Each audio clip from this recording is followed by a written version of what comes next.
3 parties dans ma vie professionnelle. Un petit peu de radio avec une émission tous les dimanches qui s'appelle Les Grandes Gueules du Sport.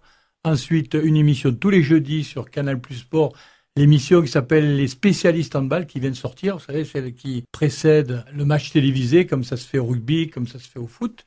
Et puis, de temps en temps, comme là avec Tetra Energy, il y a eu la gentillesse de m'inviter, quelques conférences pour le monde de l'entreprise sur le thème de la gestion des ressources humaines. Peut-on dupliquer ce qu'on fait en sport co dans l'entreprise aujourd'hui? Puis là, la problématique, elle est bien parce que c'est la génération Y, vous savez, les Y, donc on ne sait plus par quel bout les attraper. Alors, un manager sportif, les Y, il a l'habitude, puisqu'il ne travaille qu'avec des gens entre 20 et 30 ans, donc exactement de cette génération-là. Le sport co, tel que moi je l'ai pratiqué, c'est recherche obligatoire de la performance. C'est pas une bande de potes qui se retrouvent 2 fois par semaine pour s'entraîner et puis éventuellement pour jouer le dimanche. Là, il faut gagner. Donc, qu'est-ce qu'il faut mettre en exergue, en œuvre pour gagner?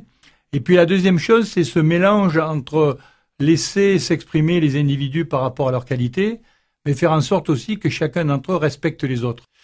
Et dans le monde de l'entreprise, ça c'est très actuel parce qu'on a des jeunes recrutés qui ont la pêche, qui ont envie de tout casser, mais qui souvent regardent un peu les anciens, pas avec du mépris, mais avec une certaine distance.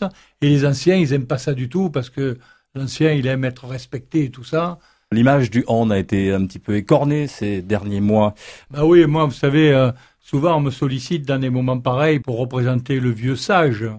En l'occurrence, le vieux sage, il s'est un peu énervé parce que j'ai trouvé que quand même, ceux qui avaient failli sont allés un peu loin quand même, parce que bon, si les Barjots avaient fait ça, on aurait dit, ouais, mais ils sont Barjots, quoi.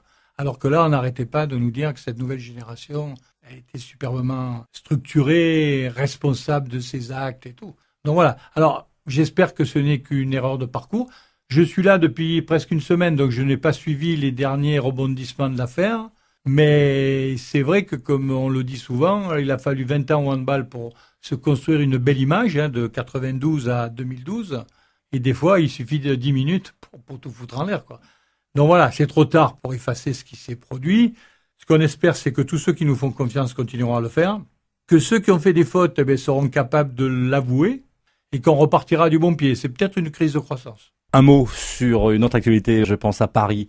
Paris aujourd'hui, c'est l'avenir ou c'est une crainte? Moi, je suis plutôt de ceux qui pensent que c'est l'avenir. Vous savez pourquoi? Mais je vais être presque terre à terre parce que figurez-vous que l'équipe de Paris, son manager général, c'est Bruno Martini qui fut mon meilleur gardien de la période Barjot et compagnie.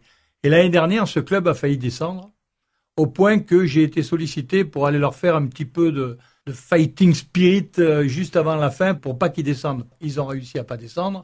Et là arrive une dream team, quoi. Voilà. Alors, ce qu'il y a de bien, c'est que tout de suite ça marche. C'est un peu inquiétant aussi que ça marche tout de suite. Ça veut dire que les autres sont quand même un petit peu en difficulté.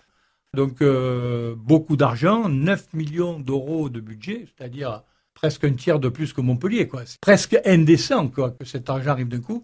Mais si ça accouche d'une belle équipe qui, pour le moment, justifie sa réputation, avec Philippe Gardan, un coach qui est venu souvent par ici montrer le chemin, comme on dit, pourquoi pas? Je pense que c'est plutôt une bonne affaire pour le handball que son contraire.